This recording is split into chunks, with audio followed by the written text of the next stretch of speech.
Gym का जोड़ बे के ख़ानदान के साथ, तो ये जीम है, इसका जोड़ हम लोगों ने लगाना है किसके साथ? बे के ख़ानदान। हम लोगों ने पैबंद में पढ़ रखा है एक तिरछी रे का जोड़ होता है। ये देखें, ये तिरछी रे का जोड़ है।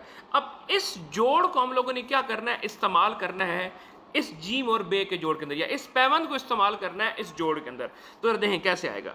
ये देखें, ये जीम तिरछी और ये तिरछी रे लग गया, और आगे बे का ख़ानदान लगा दें। है कि नहीं आसान? दोबारा देखें कैसे है। जीम ये और ये, जीम का मुंह इस तरफ स्लोप नीचे की तरफ, यहां से तिरछी रे और ये बे। अब ये देखें, ये आपका जब है, ठीक है, ये आपका